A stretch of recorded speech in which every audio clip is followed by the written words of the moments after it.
Hello, everyone. Welcome back to Coaching the Bible. This is episode 243, season 5, episode 30, the beginning of the fourth book of Moses, the book known as the book of Numbers, for the fifth time. I hope you are doing well. I hope you had a wonderful, glorious, and incredibly successful week. We are coming to the end of the month of May. We're coming into the month of June. In the Jewish community, we're about to celebrate another holiday, the one I think that gets the least amount of fanfare. Perhaps it should get the most, the one known in Hebrew as Shavuot, which literally translates into weeks, but is the celebration of the giving of the Ten Commandments on Mount Sinai, celebration of the revelation, the celebration of the covenant that was, quote unquote, signed between God and the people of Israel, the Jewish people, there then that day in the desert all those years ago, but also still today.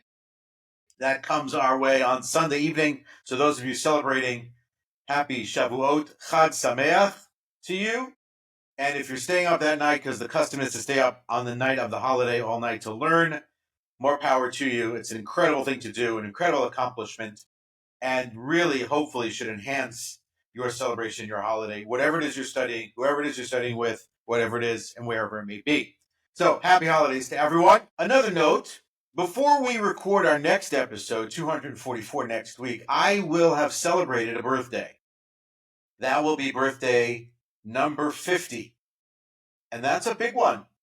There's no way around it. And I'm not prepared to talk about it just yet. So I'm going to reserve the right to take a few minutes in next week's episode, or before next week's episode, to record a short message on, I think, what it means for me to turn 50. I still don't believe it. Okay, anyway, this week's idea, this week's thought, this week's coaching, this week's session is entitled First We Form, Then We Move. First we form, and then we move. It's an important subject, like all of them that we've talked about for 240-something weeks. Here's the scene. The book of Numbers opens. We are a year into our journey in the desert, but for no other reason simply than we sat and stayed at the Mount of Sinai, at the foot of Sinai, for a very long time. We left Egypt. We got to Sinai. We stood at Sinai. We got the commandments and the 2 tablets. We had the revelation. We had the covenantal moment with God. We stayed and we built the tabernacle, which we spent a lot of time on this year. They built the Mishkan. And now there's like phase next in this process is we're not staying in the desert forever. We got a land to go settle and live in the land of Israel, known at the time perhaps as the land of Canaan. We got to go. And so now it's time to go. And everything should be ready. And yet, Moses stops the people in their tracks. So we have to think about what's going on here. At the beginning of this book, we get a census. We get a accounting of the people. That's the census. We get an alignment. We learn where everyone's going to encamp, which tribes are near the others. And before the march towards that ultimate destiny, crossing the Jordan, entering the land, all that good stuff, fulfilling the covenant, living the covenant, being the shining light onto the nations from their home base in the land. Pause. Counts, positions. Everyone's facing inward. The tabernacle is at the center. Because there's something fundamental going on here at the beginning of this book, which too often is overlooked and is missed both in the space of learning and studying the Bible and also leading in our own spaces, in our own worlds, which is this, that freedom without formation leads to collapse. Freedom without formation leads to collapse. The people are free. They're ready to go. What's holding them back? There's nothing holding them back. But what we know to be true, and we see it and you see it yourselves, is that a crowd can move. So if you're stuck in a large crowd, you're on a busy street, you're on a subway platform, and it's just a crush of people, can that group move and ultimately get to where it needs to go? Yes. But if they were organized, if they were formed in a manner that was efficient and effective, they probably would get there more quickly, more successfully, with greater impact. So freedom without formation, freedom without order, freedom without alignment is a disaster, because before movement, before the mission can take place, before that next phase in this process can happen, Moses stops them. He doesn't push them forward. He pulls them inward, because the people without formation aren't going anywhere that matters. So we get a census, we get an arrangement, we get an orientation, we get the sense of the sacred core. We can appreciate what it looks like. The tribes, and then internal to the tribes is the Levite tribe, and then internal from there in the center is the tabernacle itself. This is not like tactical in any way. This is how the people are to be formed, not to move faster, but to move more meaningfully.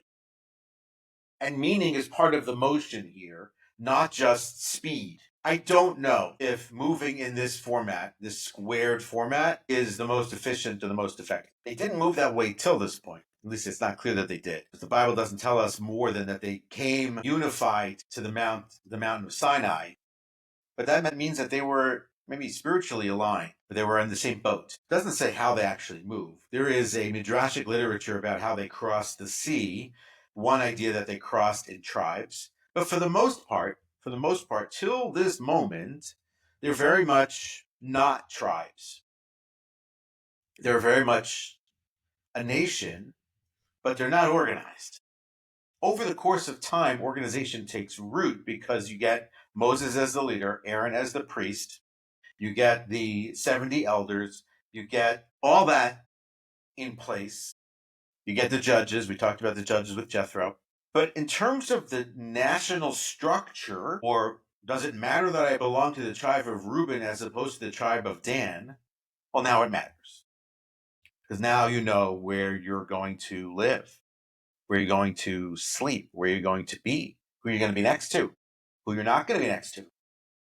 And it may well be that in the course of doing that setup, that the average person in the camp did not appreciate it completely. We know that the first person who sees, and we've talked about this before, the first person who actually sees the full encampment in all of its glory is Bilam, later on in the book of Numbers, when he sets out to try to curse them. He's the first person to view them from on high, and he is the one who tries to curse them but blesses them, but sees the encampment in all its glory. We know that now because we study the book and we see it, and we have pictures or, drawings and imaginations as to what it might be today, maybe AI version of it, but then maybe not. And so it's not here about logistics. It's not really even about efficiency. And as much as in the past I talked about this, and I think it's very much about harmony, I think what Moses is preemptively dealing with is something much bigger. And this is the core concept, perhaps, that we're going to be focusing in on in the book of Numbers this year, which is how do you lead in the wilderness? This is different. This is a different moment for Moses. It's a different moment for all the people. And then in your own work, in your own lives, in your own communities, the leadership moment shifts to maybe it's an imbalance, and maybe it's simply just a different structure, or you have different players involved, and maybe you're off mission, or you're just off, it's just not going, and you're in the wilderness. And you're like, well, how do we do this? What do I have to focus on? What do I have to avoid? What do I have to be careful about? What am I paying attention to? What am I paying attention to that nobody else is paying attention to? I'm the leader. How do I do this?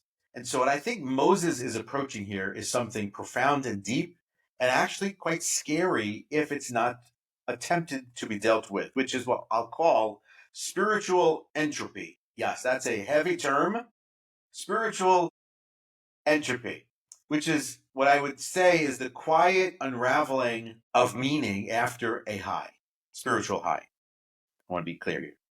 So in science, I'll talk about physical entropy, where systems might decay into disorder or disarray without active energy. And so because it's not continuing to persist and be active, it can fall apart. Spiritual entropy is the same idea. It's here is where the slow breakdown of clarity, of identity, of cohesion. It might be termed as spiritual drift. It doesn't look like anything at first. It's just, chilling, taking it easy. Going to take a day on our own. Maybe the spiritual sense is a bit foggy, perhaps, at that point. And one can imagine after the massive high that was the revelation at Sinai, and then the massive low that is the golden calf, and then the massive high that comes after in the building of the tabernacle of the Mishkan, of the presence of the Lord, of God resting in the camp, that now you're like in waiting mode. What do we do next? Can we move? Should we move? How do we move? Where are we going? And maybe just walking in the desert maybe isn't enough. And it starts to come apart. It starts to spread. It starts to drift. And Moses is on top of that. And he is concerned about it, as is God, obviously. And by putting the people back into action, into mode, the same way that when we built the temple, we built the tabernacle, that there was the active mode was very important post the golden calf about building something together.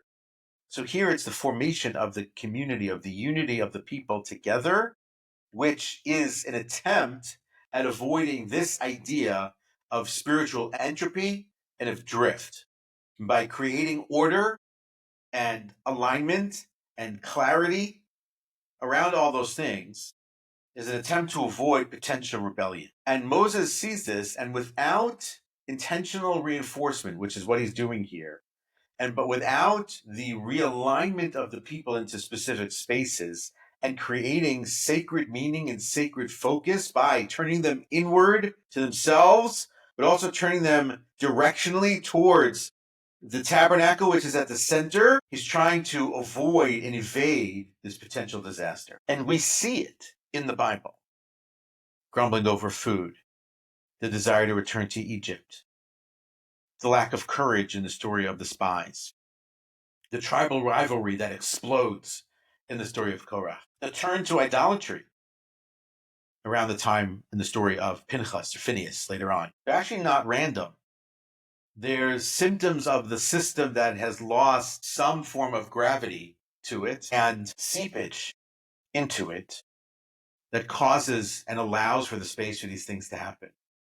And so Moses understands is that this is not just about some sort of prophecy or being, spiritually deeply connected to God. This is system. This is the system. The temple itself, the tabernacle itself will not hold meaning at the center if it's not organized around it or people aren't oriented towards it. And that freedom by and for itself, unstructured, isn't sustainable. It leads to anarchy. It leads to tragedy. And that movement, that actual movement on a day-to-day, week-to-week, month-to-month basis until they settle will be meaningless and can lead to collapse.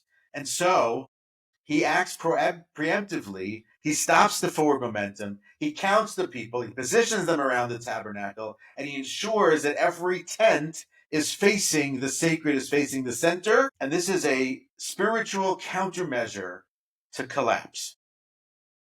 And think about what the things that you do. How do you organize and orient your people, your teams, family around different spaces and different moments? How do they sit when you're at an event?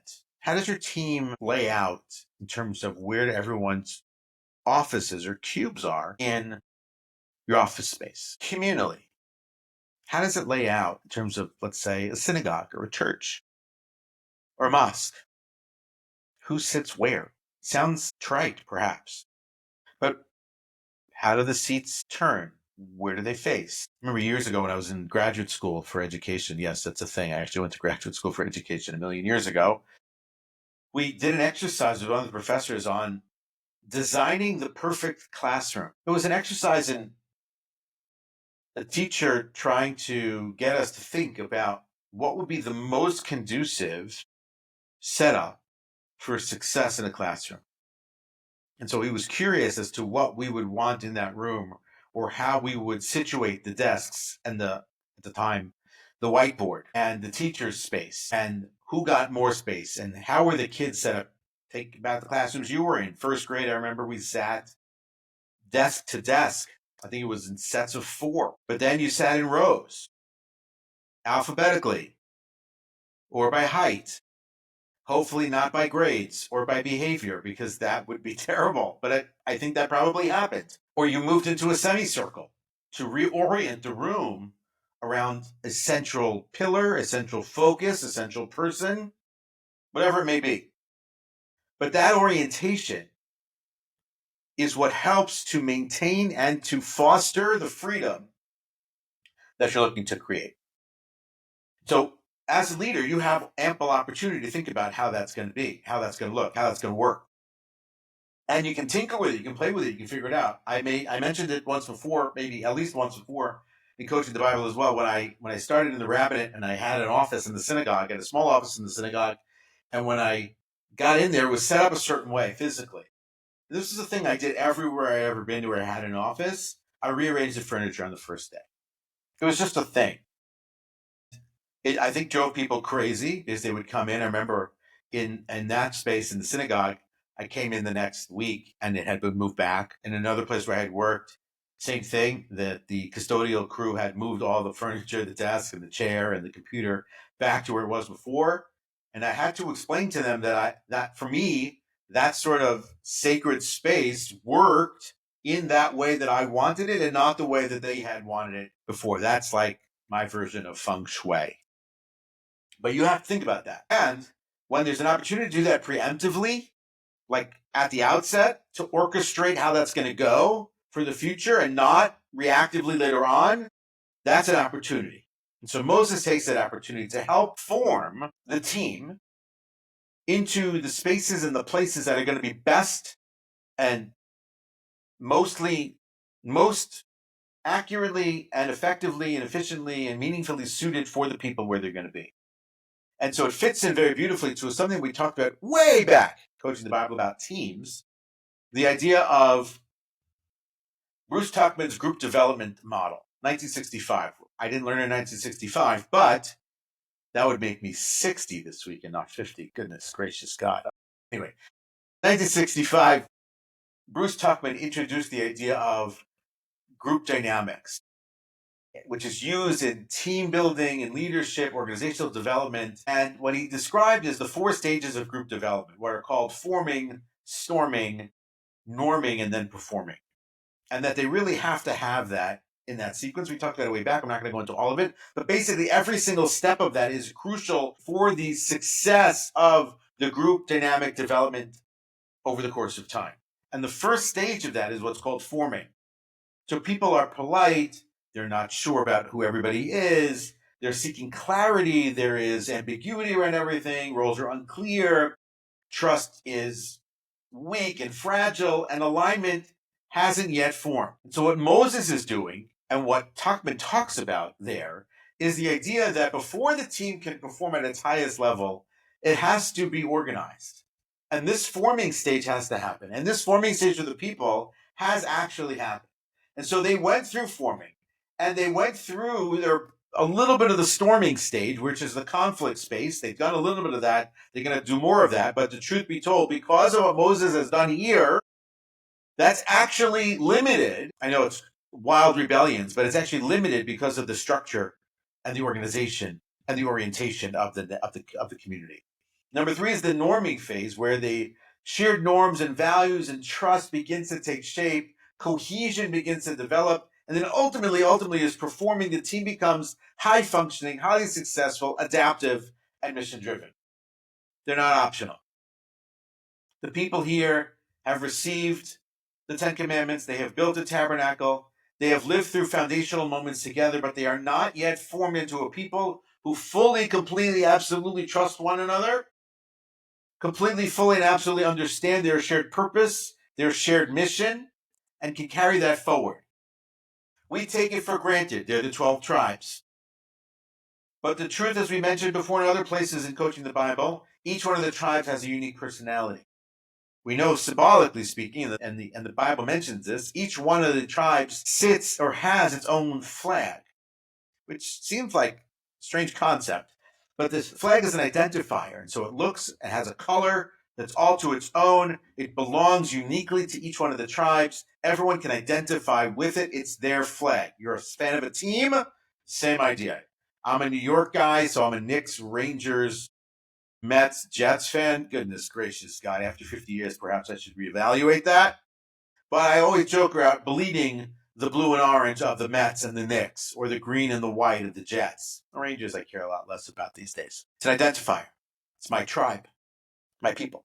And so when you skip this stage of forming, of this, putting the people into the spaces where they need to belong, of orienting them properly, of formation for them in the right way, you get to storming right away. Because storming is coming. It is absolutely coming. And you got to be ready for it. And so how do you get ready for that? Orientation, formation, order, structure. Because if the conflict comes too early, you get fractures. People don't know where they belong. They get lost. They get flustered. Anxiety sets in. The tension sets in. People make mistakes. They do something wrong. Everybody regrets it later. And so what happens ultimately in the Bible here is perhaps there isn't enough time in the forming stage before the storming begins to happen. So the complaining starts, and then the lack of courage comes in. And then you get all the other things that are going to rule in the book. And so Moses attempts to stem the tide that's going in that way that only he sees. By creating identity through census, by creating belonging through tribal placement, by creating a sense of grounding the people by having that sacred orientation towards the center, he's hoping and expecting and working to build a trust before the testing comes in, to create order before the movement comes in, to align the people before asking them to endure what lies ahead. So forming as a formative first stage, not just good strategy, it's how you attempt to save and secure and ultimately accomplish the mission. And so that's the structure here. That's what's going on here. If you look at the commentaries, they all talk about the structure here. Nachmanides, that is Rabbi Moses ben Nachman, not Maimonides, but Nachmanides, for all those playing at home, makes the comment that the structure of the square surrounding the center is mirroring the structure on high in the heavens of excuse me, there's a mosquito on my ear. Okay, maybe I'll try to get that out. Is the idea of mirroring the structure in heaven of the chair or the throne of God and the surrounding of God by the angels and the forces around. So you're shaping the people into something sacred, into something meaningful, something holy, and orienting them towards the middle. And if it's not done, yes, they could travel in a different way. They could walk in a straight line. They could walk in a semicircle. They could walk holding hands, singing Kumbaya. They could do all kinds of things. But what happens if they go in that different order, then the tabernacle is lost. People can't see it. Maybe they move by speed because some people are faster than others. The Levite tribe, which is centered in this structure, gets lost. No one sees or faces or thinks about anything holy. So they're moving, but they're not meaning. And that's dangerous. And so what we need here then is a unifying principle of what's going on here, what's necessary for the people. And there's this great idea by Karl Weick called sensemaking, which I think actually applies here beautifully. Sensemaking in a space of uncertainty. Sensemaking is how people construct meaning when facing complexity, disruption, or ambiguity. Sensemaking is the process of interpreting the moment, of anchoring identity during chaos, of building shared understanding when certainty disappears. And so Reich writes, that 3 times fast, the central issue is not truth and getting it right, but continued sense-making and updating. In other words, people don't need the right answers all the time. They do need coherence. They do need updates. They do need the sense that order exists and that they're going to be okay. And so here in the book of Numbers, it matters because they had Exodus, they had the Revelation, they had the tabernacle being built. And now it's like, what's next? And they don't know. And if they simply just start marching and walking in the desert towards some destination, maybe they know how to get there, maybe they don't. Maybe they know the route and maybe they don't. Maybe they know which enemies are nearby and maybe they don't. Everything becomes a mess. Tabernacle's background noise, the tribal movement, some people move faster, some people move slower. It's not intentional, it's not purposeful, it's not mission driven. Everything fragments. And in collapse, right, Weick Weick, did I say it's Weick? Goodness gracious. Weick writes the following statement. In collapse, it's not the lack of resources that kills people, it's the lack of meaningful structures. And so Moses is creating sense making here. He's orienting the people, he's orienting their souls, he's orienting their spirituality, he's orienting their mission towards the center, towards a visual structure, towards the place of ritual, towards that sense of cohesion and coherence around everyone around them. And so what helps to then avoid is that if I can look up in the morning one day and see, oh, I see the tabernacle in the center, great, that helps me stay engaged. If I see Moses on his way to the study hall, okay, the mission lives on. If I see the different tribes interacting with each other, but I see the separation between them and I see how all the families live beautifully, so then there's internal structure, and that works for me, and that gives me some sense of calm or pause or belief that what we're doing is actually real and serious. And so here, that sense of alignment is really crucial. Really. And so ask yourself, dear leader, as we close out this episode, what is your tabernacle? What's the sacred center for your leadership or for your team that helps to orient you and them? Either orienting the team towards the work or orienting you in your own life towards the meaning and the sacred center of your own life. Do the people know where they stand, or is there ambiguity and that sense of misalignment, almost potentially, God forbid, chaos as to where they stand or what they stand for, or they don't? That's a dangerous question to ask. People know the mission. Sometimes they don't. And that explains a lot as to why things are happening and why they're not good in certain moments. But have you built a structure for orientation before moving forward? Now, it's not to say that if you have a team of 50 and you're starting with one and you're thinking already how that's going to look when you get there. That's not what I mean. But you've thought about it. You've considered, what do I want it to look like potentially? I don't have all the details. I don't have it fully formed. And so, yes, on some level, earlier on in the process, you're moving slower because you want to know why you're moving. You want to be sure that you're clear around the why of the movement, and not that it's some sort of haphazard action that simply just fills the space of something's happening here. I just don't know what it is. That doesn't work. And to close it out then is the following, and then with a quote. A census will give you the numbers. The map will give you your position. But only the leader gives you the orientation, a sense of who you are, where you face, and why it matters. Moses wasn't looking to delay the journey. He's preserving the purpose, because in the wilderness, when you lead in the wilderness, only the sacred order can hold people together. And to end it out with a quote, as we always do, an unknown quote, freedom without formation is actually erosion in disguise. The leader's first task is not to advance the people, but to ground them in sacred purpose and in shared order. That is Coaching the Bible for this week. Look forward to seeing you next week. Hope you have a wonderful weekend. Those of you celebrating the holiday coming up, Chag Sameach, happy holiday. In English, it's Pentecost. In Hebrew, it's Shavuot. It's weeks. It's a celebration of the revelation. It's a huge, hugely important holiday for us. Happy holiday. Happy birthday to me, if I can say that out loud. And look forward to seeing you next week.